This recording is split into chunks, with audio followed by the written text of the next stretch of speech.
Well, good day, friends, and welcome to Tuesday, January the 20th.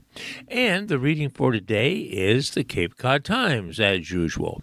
And also, as usual, this is Doug Fagan, your volunteer reader, coming to you today, again as always, from the studios of the Audible Local Ledger here in Mashpee, Massachusetts. A cool, crisp winter day here today with temperatures right now in the 20s and kind of predicted to be rather cold this week. So let's take a look at the weather as we begin today's broadcast. Starting with today, it's going to be mostly sunny as it is now, brisk, and that's kind of a temperate term for describing rather cold. It says brisk and colder. A high today in the sunshine still of only 25 degrees. All right, get ready for tonight. Clear and frigid. An overnight low of a single-digit snowman, for those of you who play golf, that is, 8 degrees as our overnight low. Tomorrow and Wednesday and Thursday, we're going to warm up a little bit. Tomorrow we get above the freezing mark at 34 degrees as a high, increasing clouds, although we see a little bit of sun in the morning.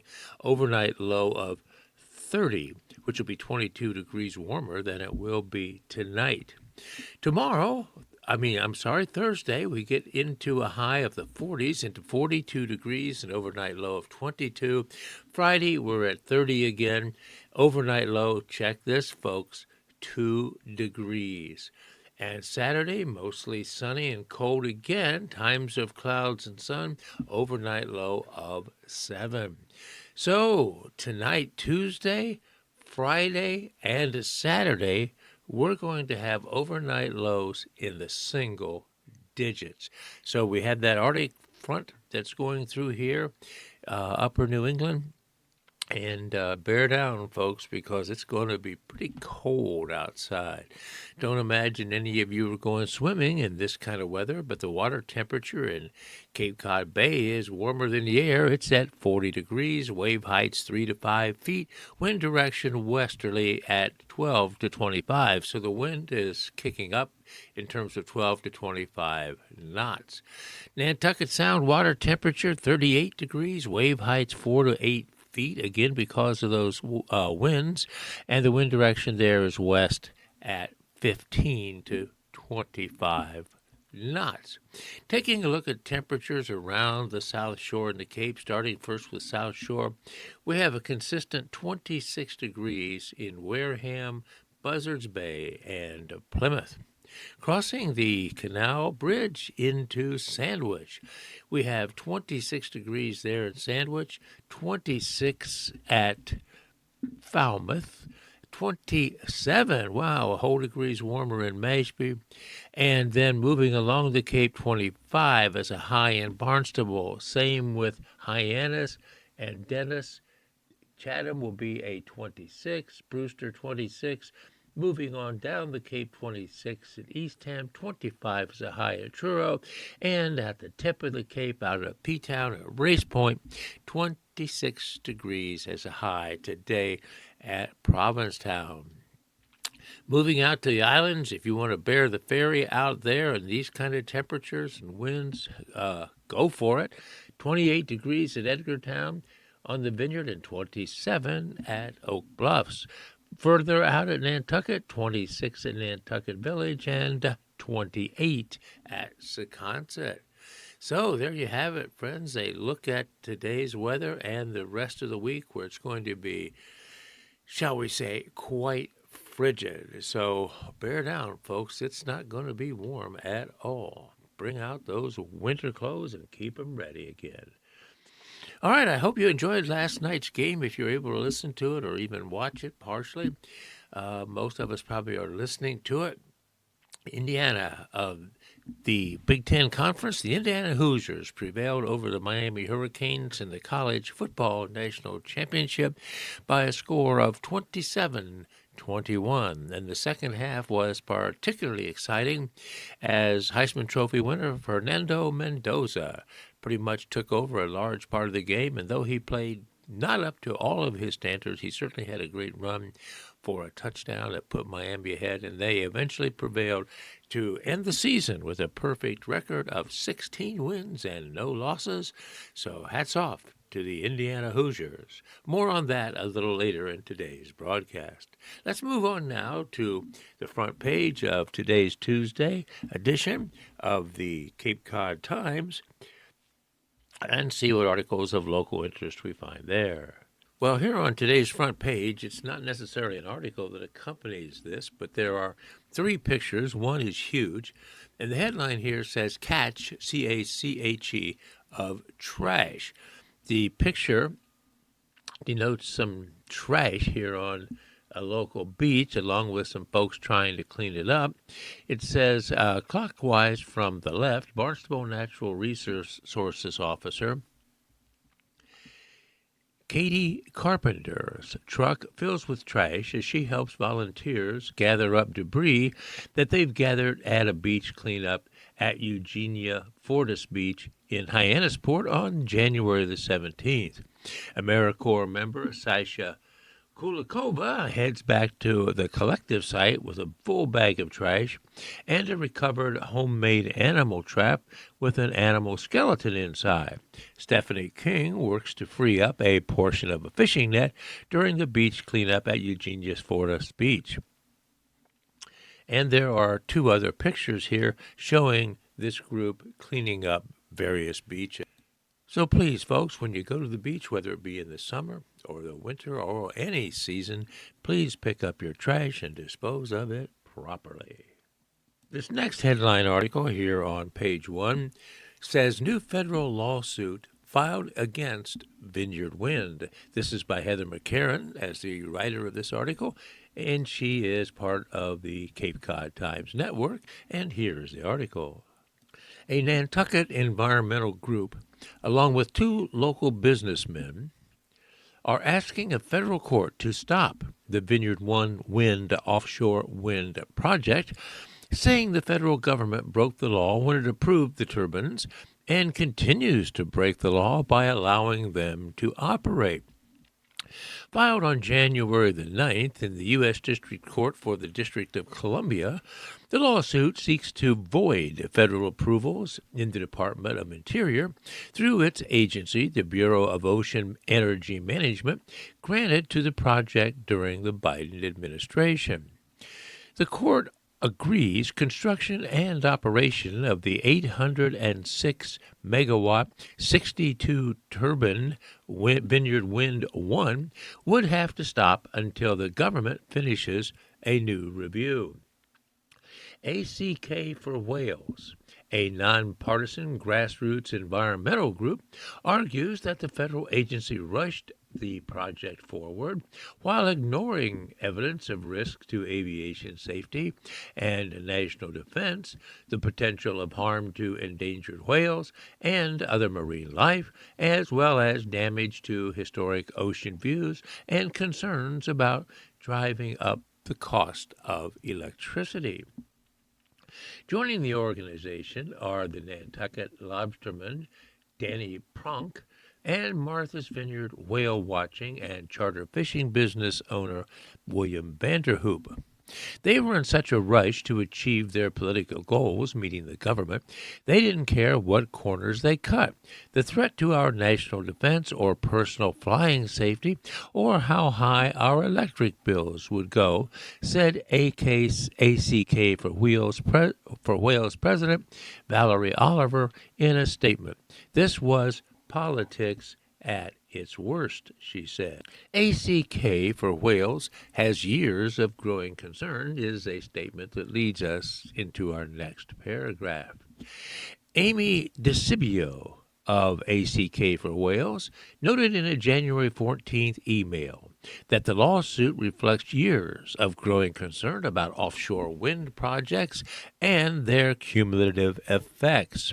Over the last 6 years, she said, the group has been primarily concerned about negative impacts offshore wind imposes on the ocean and upon the North Atlantic right whale population in particular. While scientists have continued to point at vessel strikes and entanglement in traditional fishing gear as the leading causes of death among whales, and are still assessing how offshore wind might affect marine mammals, ACK for Whales has been increasingly concerned about dozens of dead whales and dolphins washing ashore offshore wind projects near them. We are hopeful this court will agree that this project was permitted without properly taking into concern these and other concerns and not giving full consideration to all of them, DeCibio said. So the lawsuit is not related to Trump's stop work order, ACK for Whales says. DeCibio clarified that the lawsuit was not prompted by the stop work order BOEM issued on December 22nd to 5 major offshore projects along the East Coast, including Vineyard Wind 1, citing emerging national security concerns outlined in classified documents the Department of War provided to the agency in November. That November order halted all construction for at least 90 days for BOEM to consider the report and to work with developers on addressing these various concerns. Meanwhile, it gave Vineyard Wind 1 the green light to continue operating already working turbines.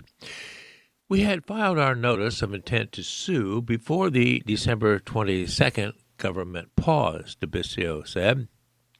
Vineyard Wind 1, which is about 97% finished and already sends some electricity to the grid through cables landing at Covell's Beach in Barnstable, has been under construction about 15 miles south of Martha's Vineyard and southwest of Nantucket since the year 2022.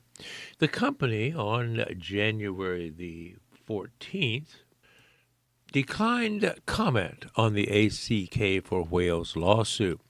So allegations, radar interference, livelihoods being devastated leads us into the next paragraph. At the heart of the case is the concern that offshore wind turbines interfere with radar systems used for civil aviation and national defense, a problem the plaintiffs say federal regulators knew about but have failed to address. The lawsuit alleges the approvals violated the Offshore Continental Shelf Lands Act and the Administrative Procedures Act. The lawsuit also claims the government is still acting unlawfully by allowing Vineyard Wind 1 to continue under approvals the plaintiffs say should never have been granted in the first place. In that case, they say the turbines have already altered where they can work. Those turbine towers have pushed me out of waters where I caught fish and lobsters for decades, said Pronk. The turbines are killing my business. Vanderhoop, a member of the Wampanoag tribe of Gayhead Aquina, has operated Tomahawk charters for whale watching and fishing for decades. He also said the development has devastated his livelihood. The Biden administration chose a big foreign-owned wind company, Vineyard Wind, over local businessmen and hurt my business and jacked up our electric rates in the process in the name of a big green lie, he said. So federal studies have been cited. The lawsuit points to numerous federal studies, the plaintiffs argue, acknowledge their points. For example, the plaintiffs assert the Energy Department has known since at least 2011 that wind turbines interfere with radar systems and formed a working group to solve the problem. It has not yet achieved a solution, and the threats to civil aviation and national defense radars do persist, as acknowledged by a 2025 GAO report, they said. A 2024 DOE report, Department of Energy report, also confirmed radar interference issues, noting mitigation, such as increasing radar sensitivity, might cause missed targets, they said, additionally noting a 2022 National Academies report that confirmed significant electromagnetic reflectivity of turbines and their impact on various radar systems. The lawsuit also highlights a 2020 BOEM, that's Bureau of Energy Management study, that acknowledges that the presence of wind energy installations are known to impact radar systems. Thomas Stavola, Jr., the attorney representing the plaintiffs, said the First Interior Department and BOM they had first ignored clear evidence developed by a sister agency, the Federal Department of Energy, among others, that showed that the turbines would disrupt national defense and civil aviation remedies. That violates the law, he said. After Interior, that's the Department of Interior, instructed BOEM to reevaluate Vineyard Wind, it failed to do so.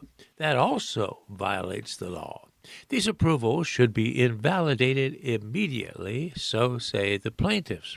The court has yet to set a schedule for the case. ACK for Wales also has a pending complaint related to New England Wind and Empire Wind. Thomas Stavola, Jr., attorney that represents the plaintiff, said the Interior Department and BOM have ignored clear evidence developed by their sister agencies, and we seek remedies via our suit. All right, I'm sure there'll be more to learn about that in the weeks ahead. All right, let's move on, friends, to another article. This next article is entitled, "There's a Heartbeat There." Just under that title is a picture, and under the picture it says, Denny McBride left and Joe Gray right. Went camping at the Provincetown Dunes Edge in August of 2023. Since 2021, the couple have made it their mission to visit every town or city in Massachusetts. So what couple who visited every town in Massachusetts, what did they see on Cape Cod? This article is written by Desiree Nick-Fargen of the Cape Cod Times staff. And here's the article. In December, Joe Gray and Jenny McBride, a Newton couple, finally finished a project 5 years in the making. They have visited every town and city in Massachusetts, including the 15 towns on Cape Cod. During the pandemic, the couple lost their business, and as they began going on daily walks, as so many of us did then, they started to get irritated with the lack of variety being available to them. We were finding that we were not that uplifted by taking a walk around the neighborhood, said Gray. One day, they decided to take a walk in another neighborhood. We then found ourselves talking to each other more, and we were more uplifted by doing so, said Gray. It really sparked a curiosity and joy within us. To keep their curiosity growing, the couple made a pact early in 2021 to visit all 351 municipalities. It took them 5 years, and as of December the 17th, they completed their project. Gray and McBride have been to Cape Cod many times, and during the pandemic, McBride started working on a friend's hardware company with businesses in Orleans. So we've been to the Cape a lot, they said, but when we went initially for this project, we would pick things we had not done before and research beforehand, said McBride. Yes, summer on Cape Cod can be very special, but Gray and McBride visited some towns during the off-season as well. Seeing the towns both in their ability to be a vacation town and also a regular town was great fun. There's something interesting with that about the Cape, Gray said. You know, a lot of their purpose is to cater to their tourism, but you also know there's a heartbeat there for the regular Cape Codders as well. So here are some of their favorite memories from their travels. A historical trip to Falmouth. Well, the first town on Cape Cod the couple visited was Falmouth, that being in April of 2021. We could not get COVID vaccine appointments up here, so Jo got her appointment at the Barnstable County Fairgrounds drive-through COVID-19 shot. The couple visited Peterson Farm and Beebe Woods and the Mass Audubon's Ashumet Holly Wildlife Sanctuary. And we explored Spore Garden and the beauty of Falmouth that day and saw osprey flying around as well, said McBride. So capturing unexpected beauty in Bourne. Well, in October of 2022, the couple visited Bourne and hiked through the Bourne Sisters Woodland area. Admittedly, the hike was nice, but nothing special. It was just regular, as Gray described it. Little did they know what they would stumble upon. Towards the end of the hike, we both looked to the left and down, and we saw this sea of red, Gray said. It was a bog of floating cranberries. It was a peaceful late afternoon, and no one was around. We completely went off the trail, and we just cut down, and we found ourselves at the bottom of it. We were in awe watching this cranberry bog. Gray and McBride had never seen a cranberry bog before, but it inspired them to seek out more cranberry-related activities in their future town visits. So then in Sandwich, as they moved on, they spotted the Easter Bunny. We loved Sandwich, the Snowy Owl Coffee Roaster, the Fish Hatchery, the Glass Museum, and so forth, said McBride. In April of 2025, the couple visited Sandwich, and Gray had a family history in Sandwich, so they visited Sandwich Public Library, where they explored their genealogy, and later the Old Town Cemetery. But perhaps one of McBride's favorite memories was while they were walking along the Sandwich Boardwalk. There were people clamming kind of under us. I looked down, and there's a woman clamming with bunny ears on, and I was like, oh my, we found the Easter Bunny. She's in Sandwich digging for clams. So sunset and sunrise in Eastham. Well, the couple packed Nantucket and Eastham together one weekend. The plan was to drive out to Eastham on a Friday night, spend the next day in Nantucket, returning at night, and then spending a whole last day in Eastham. We rushed out of work early on Friday and just hightailed it to First Encounter Beach, where we got the most beautiful sunset, said McBride. It was just so perfect on the ocean side. The next morning, it was too cloudy to see the sunrise, but we did get some quiet morning low tide on the bay side with the birds, and there was no one around us, so we could enjoy it all by ourselves. McBride described the view and the experience as magical. Well, is a lavender farm in Harwich better than a holiday in Italy? That sentence leads us into the next paragraph. In July 2025, the couple spent some time biking in Harwich and visiting the Cape Cod Lavender Farm. We had some summer plans where I was officiating a wedding in Italy, and we were like, are we going to be able to get back to Harwich? Gray said laughingly. The couple caught the last weekend of the Lavender Farm. They also visited Jackknife Cove, where they spotted horseshoe crabs walking along conservation land trails, and then went to Bank Street Beach. There's so much preservation of land and natural beauty and conservation here on the Cape, which we really appreciate. That's our jam, said McBride. Exploring a new side of Provincetown leads us into the next paragraph. Gray and McBride have been to Provincetown many times in the past, going to the famous 4 p.m. tea dance at the Boat Slip, visiting the canteen, and the Provincetown Portuguese Bakery. For their official town visit in 2023, they wanted to explore a different side of Provincetown. We did something that we had never done in P-Town before, which was we went camping at the dune's edge, said Gray. It was just another way to see P-Town that we had not yet done, and this project was able to give us that experience. So what other Cape adventures and where to next? Well, other adventures on Cape Cod included visits to the Pie in the Sky Bakery and Cafe in Woods Hole, Papaneset Marketplace in New Seabury, and biking along the Cape Cod Rail Trail in Brewster and the Shining Bikeway in Falmouth. To read more details about their visits to Cape Cod and the rest of Massachusetts, check out their website at massachusetts351.wordpress.com. The journey taught both Gray and McBride that they're not done yet. Now the couple is considering a new journey, inspiring others, and even thinking about organizing small groups to go on adventures and hikes together in the future, although no real solid plans have yet been made.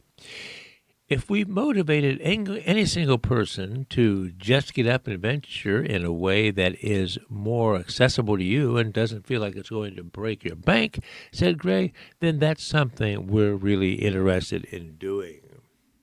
Okay, there you have it, a reflection of the travels of a couple who have visited every town in Massachusetts and some relation there to the experiences they've had at towns here on Cape Cod.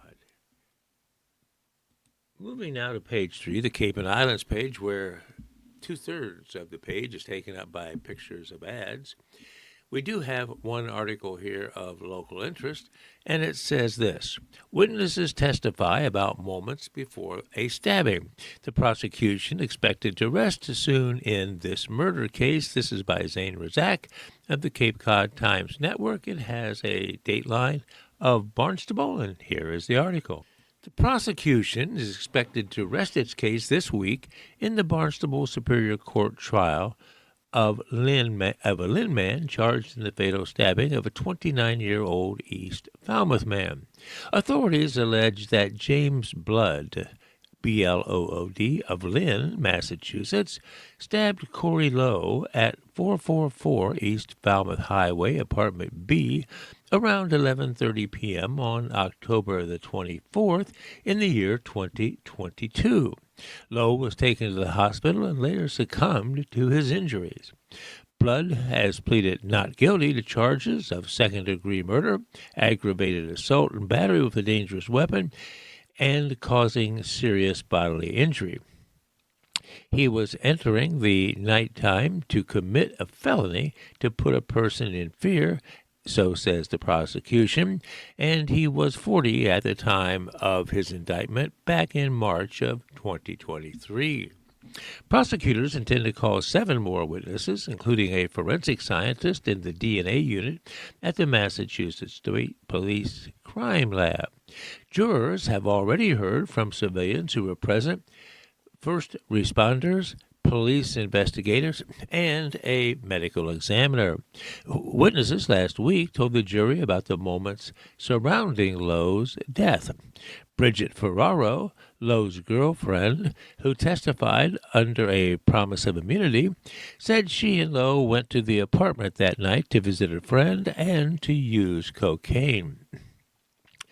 Marlo Hargrave, 47, then of Falmouth, unexpectedly arrived because the person who lived there owed him some money, so said the witnesses. Blood and Cynthia Rubin, 47, of Reading, entered the apartment with Hargrove, said Ferraro, before Blood physically approached Lowe and accused him of speaking poorly about Rubin.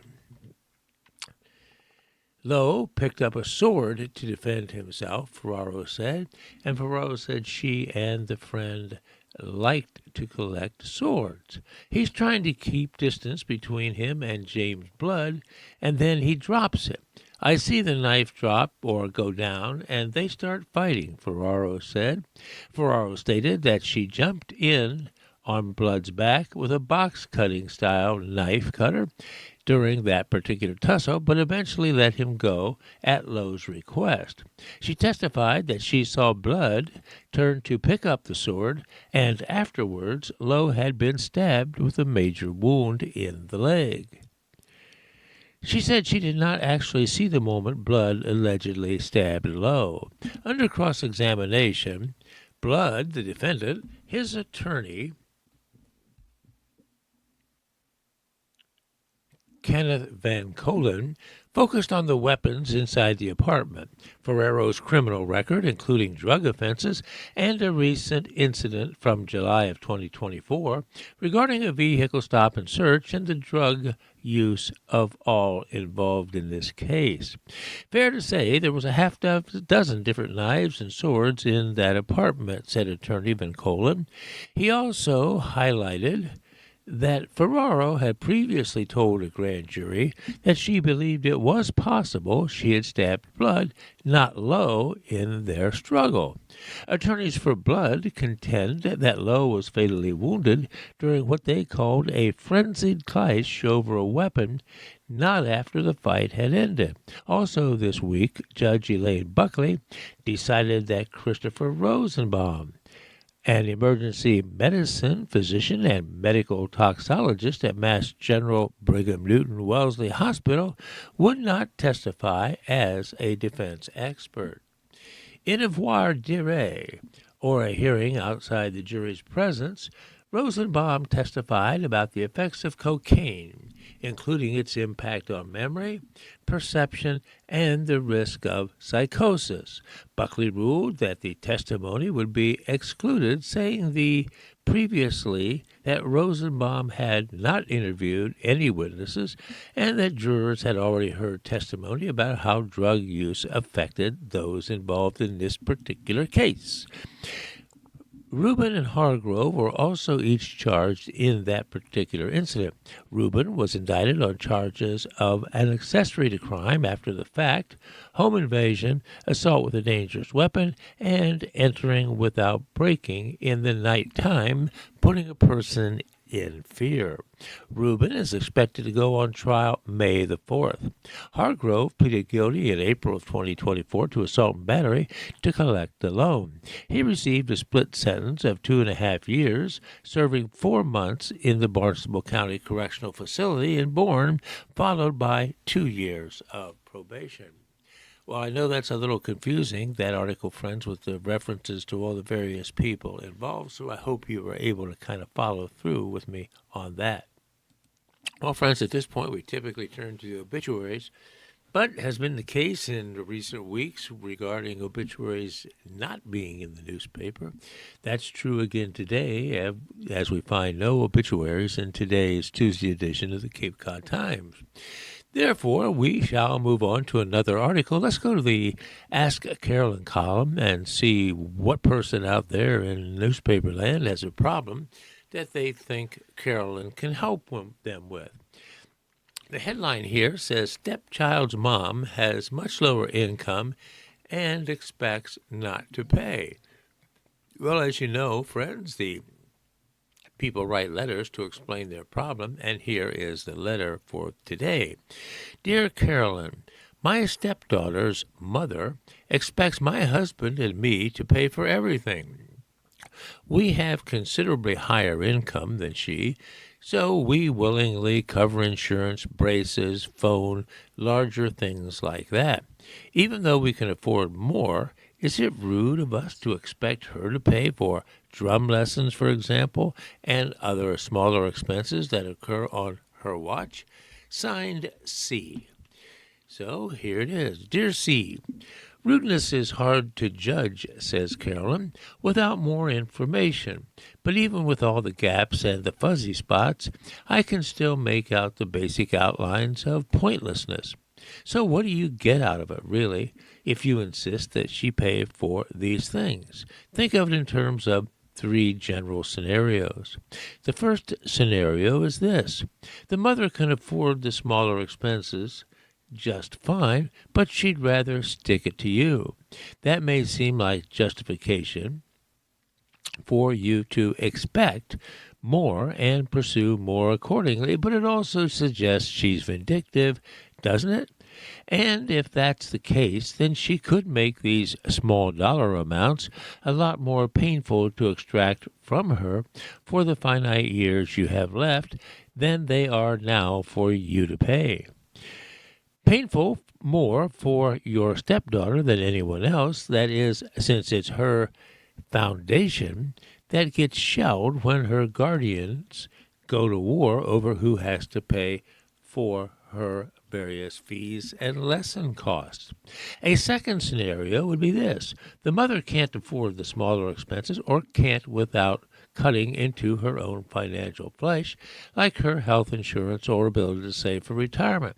You don't specify anything, but a considerably lower income will come with considerably higher stresses and even threats to her stability, depending. So this is a narrowing reality that so many have right now. So if you're nickel and diming a mom who can ill afford it on some kind of, but we pay for braces principle, then yes, that is rude. Punitive might be closer to it, or rather being just mean. A third scenario is this. It that expects is in the eye of the step-parent. Does the mother even know you're unhappy with the current financial arrangement? What has your husband said to her, if anything? What have you said to your husband? What did the court say about expenses? And where do I fit in, you would ask yourself? Is this small money really what you want to be on the record as caring about? Is it what you care about, or is it a proxy for something else? Maybe the ex would gladly pay if you asked. Maybe if you dealt with the real thing that's bugging you, then you wouldn't want her to do any more. Each scenario is possible with these facts. Each says to look past money to identify a more important issue. I know that just a paragraph ago, I touched on how important financial reserves can be, but goodwill reserves, for anyone who can afford them, are priceless, as are communication, sound priorities, and gaudy displays of cooperation, even if things don't fit your preconceived notion of fairness. Any of the above scenarios will improve if embracing these values can occur on your watch. Though I admit I'm not sure what that phrase means when all her parents present one world, not two, to the adolescent girl. Well, that's a little complicated as well, so I guess she's saying don't worry about the small stuff. If you can afford it, pay it, and let dead dogs lie. At least that's how I see it. Maybe you see it differently. All right, now we are moving on again. We're now moving into the area of national and international articles. And this one says the delayed 60 Minutes piece about CECOT, that's C-E-C-O-T, airs on CBS. This article is a USA Today article written by Tao Nguyen. Here it is. A 60-minute segment on El Salvador's notorious maximum security prison that was pulled by CBS last month finally aired on January the 18th, this past Sunday, weeks after the network pulled the segment just hours before its scheduled runtime. The segment examined the infamous anti-terrorism prison in El Salvador known as CECOT, C-E-C-O-T, which in Spanish stands for Centro de Confinamiento del Terrorism, and translate to the Terrorism Confinement Center.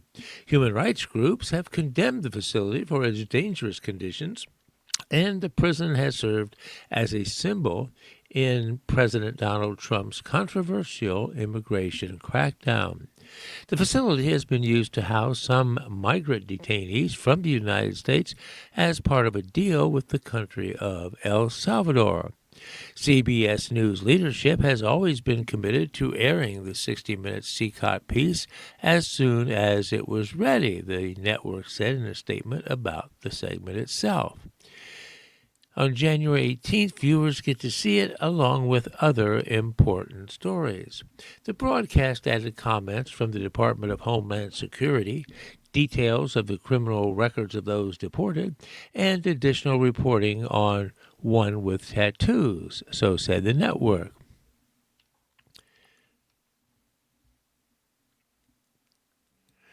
The news piece featured a quote by correspondent Sharon Alfonsi, speaking with Venezuelan men who were later released and who described conditions inside the facility as brutal and torturous. Last year, the Trump administration deported hundreds of Venezuelans to El Salvador, a country that most had no ties to, claiming they were terrorists. A description of the segment stated, "This unusual move sparked an ongoing legal battle, and 10 months later, the U.S. government still has not yet released the names of all those persons deported and placed in CCOT, one of El Salvador's harshest prisons." The segment was shelved in December after CBS said it required additional reporting. The network also removed a link to the segment page that day and said the report would be broader in scope and broadcast at a later date. An early version was mistakenly streamed on Canada's Global TV app, a CBS spokesperson said previously, and that they told Reuters it was then widely circulated online. The decision to postpone the segment sparked controversy and accusations of political interference by the Trump administration. In an email to colleagues obtained by multiple news outlets, including Reuters, Alfonsi, the reporter, said the decision to pull the segment is, quote, not an editorial decision, it's a political one, end quote.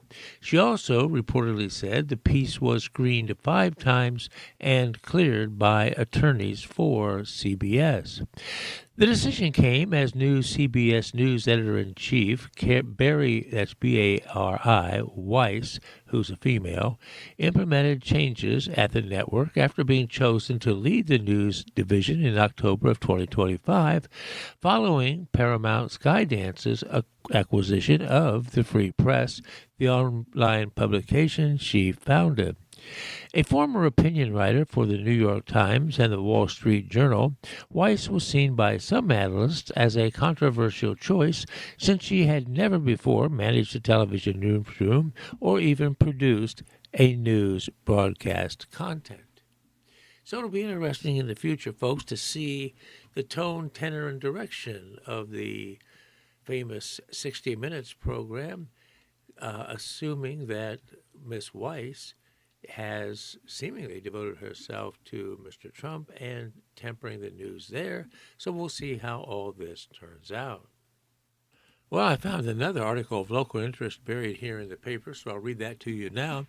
It says Public Forum on ICE set for the January 22nd in Falmouth. This is a Cape Cod Times Network article written by Heather McCarran. And here's the article.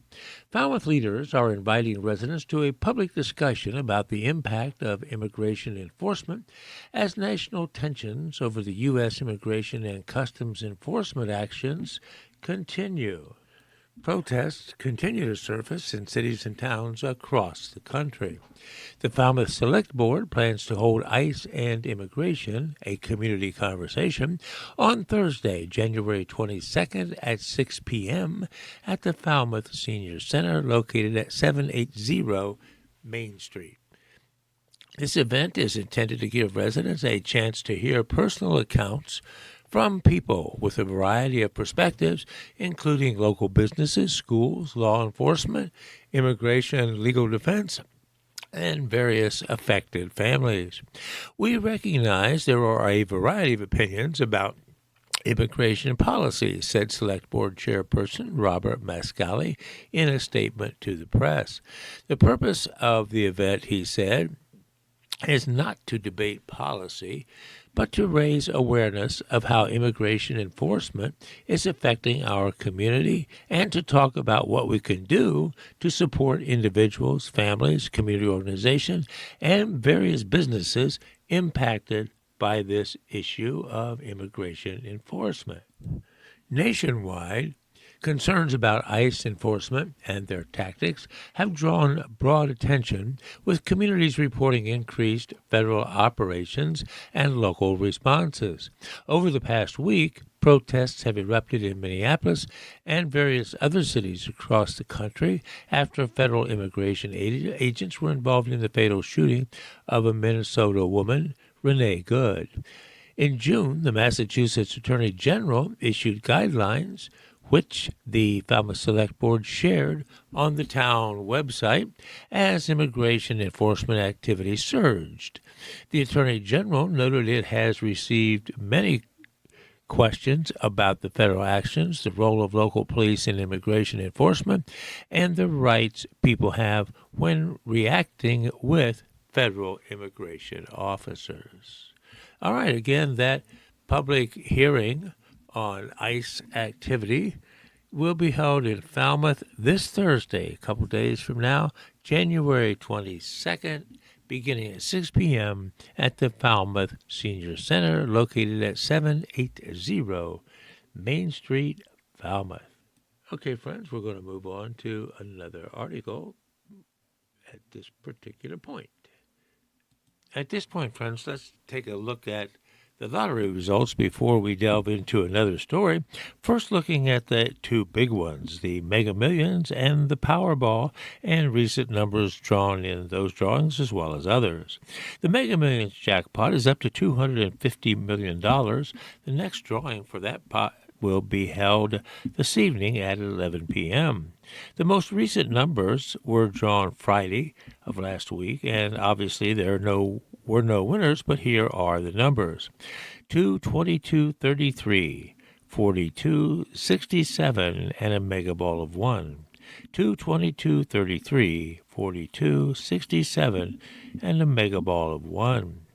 The Powerball has a complementary number in its pot of $209 million.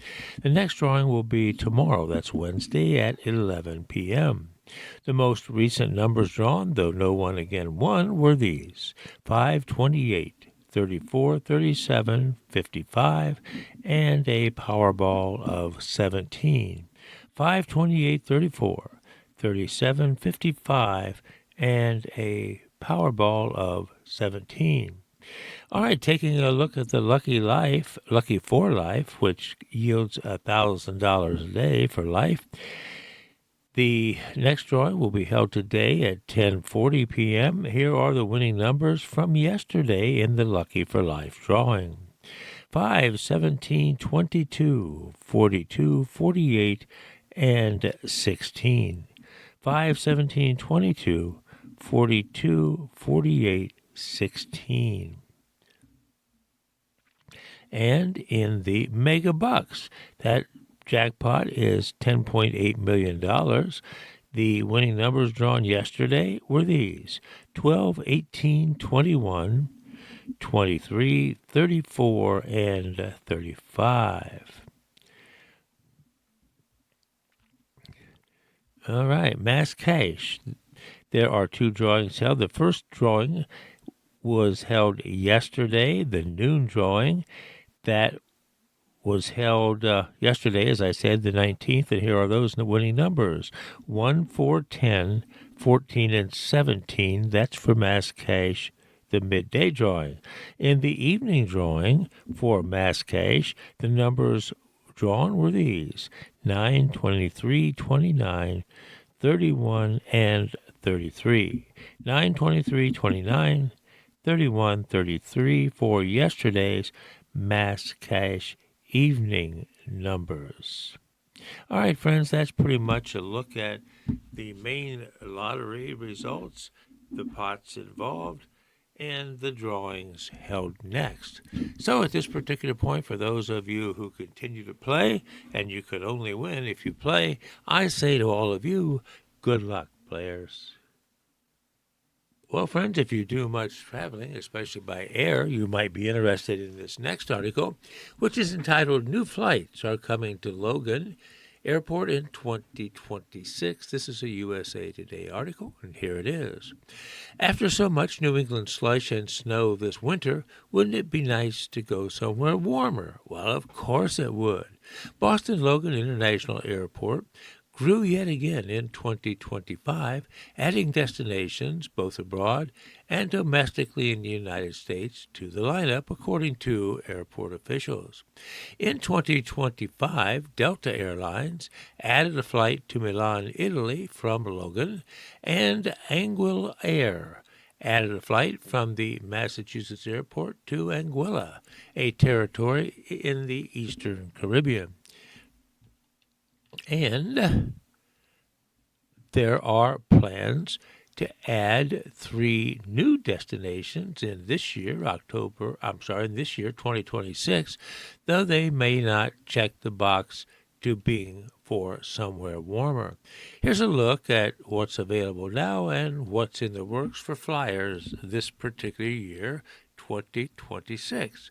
So what new flights will be added to Logan? Well, there are 3 new service planned for 2026, 2 domestic and 1 international, a Boston spokesperson said. The 2 new domestic flights are to Anchorage, Alaska, and Madison, Wisconsin from Logan. The 1 new international flight is planned for Nice, France, the spokesperson said. So what flights were added to Logan last year in 2025? Well, this past year saw the addition of several different flights to Logan's roster, like trips to Milan and Anguilla mentioned previously.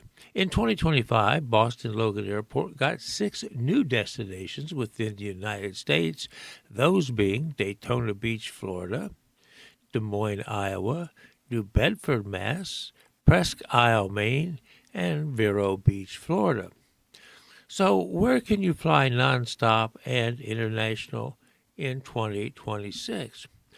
Well, there are international destinations you can reach without any stops from Boston Logan in this coming year, according to the Massachusetts Port Authority.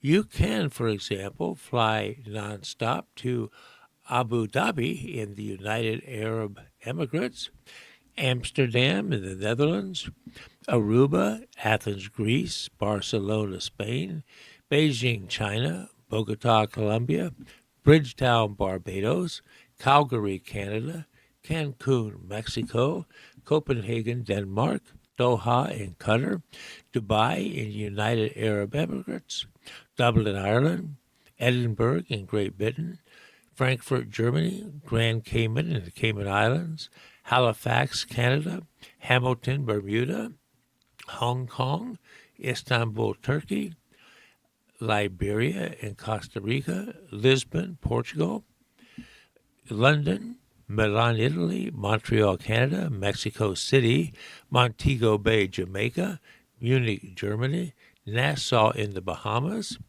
Ottawa, Canada, Panama City, Panama, Ponta Delgada in Portugal, Providenciales in Turks and Caicos Islands, Punta Cana in the Dominican Republic, Paris, Porto, Portugal, Puerto de Plata in the Dominican Republic, San Martin, San Salvador in El Salvador, Santo Domingo in the Dominican Republic, Seoul, South Korea, St. Lucia, Santiago in the Dominican Republic, Sao Paulo, Brazil, Shannon, Ireland, Reykjavik, Iceland, Rome, Italy, Tel Aviv, Israel, Terceira, Portugal, Tokyo, Toronto, Vancouver, Canada, Vienna, Austria, and Zurich, Switzerland. The Massachusetts Port Authority website said that some of their listed flights are seasonal and might not fly all year. So you need to verify with your airline these various flight destinations to assure they are still in effect. Isn't that amazing, though? You can go from here to Korea and Portugal, Austria, various places in Europe, all over the world, nonstop, even Hong Kong. Truly amazing flight in this day and age. All right, we're moving on, friends. Well, as I promised earlier, I think what we'll do is end today's broadcast with a look at college football's national championship game played last night in Miami, Florida's Hard Rock Stadium, featuring, strangely, the Miami Hurricanes playing in their home stadium versus Indiana. This article is headlined Indiana Completes Unlikely Title Run. It's a USA Today Network article with a dateline of Miami Gardens, Florida. Fernando Mendoza, Indiana quarterback, delivered some late magic, and number 1 seed Indiana held on to beat number 10 seed Miami 27-21 in the college football playoff championship game to claim its first title in program history in football. The win completes a stunning turnaround orchestrated by second-year coach Curt Cignetti, who inherited what is historically one of the weakest programs in the Football Bowl subdivision, but he quickly transformed the Hoosiers into the last 2 years into the best team the sport has to offer at this point. A surprisingly low-scoring game through the first half began to open up in the third quarter and then took on a frenzied pace in the final quarter that saw Mendoza, Indiana quarterback, put the finishing touches to the most memorable individual season in program history by leading Indiana to 2 key scores. Mendoza finished 16 of 27 for passing for 186 yards and ran for a key touchdown. Kalen Black ran for 79 yards on 17 carries, and Robin Hemby added 60 yards on 19 carries. Omar Cooper led Indiana with 71 yards on 5 receptions, and Charlie Becker made key plays as a receiver to add 65 yards to the passing totals. The two teams exchanged punts on the game's first 3 possessions. Indiana opened the scoring on a 34-yard field goal by Nicholas Radicic with 2:42 left in the first quarter. That capped an 11-play, roughly 6-minute drive featuring a key 25-yard completion to Cooper after a holding penalty left Indiana facing 1st and 20 inside its own red zone. After the teams combined for 3 consecutive 3-and-out drives, the Hoosiers stirred to life and took a 10-0 lead with 6:13 remaining in the half on a 1-yard plunge by tight end Riley Nowakowski, capping an 85-yard march, and the score was set up by a 15-yard completion to Becker, who was key in the game. That was originally called a touchdown but brought back to the 5-yard line on an official review. At this point, Miami's offense had gained only 26 yards, 9 coming on Fletcher's carry in the first play from scrimmage, and just a single first down. Miami came back and eventually went to within 6 of the leading Hoosiers. However, Carson Beck threw an interception as the Miami team was trying to forge down the field to gain a tying touchdown and what could be the win with an extra point. However, that drive was brought to an end by an interception with only seconds remaining. Indiana then ran out the clock to claim its first ever national championship in football. So congratulations, Indiana. Well, friends, on that positive note, we'll end today's broadcast of the Tuesday edition of the Cape Cod Times. This is Doug Fagan telling you that it's been my pleasure and privilege to read to you today, and I look forward to doing so again next Tuesday. Until then, friends, stay happy, stay well, and so long for now.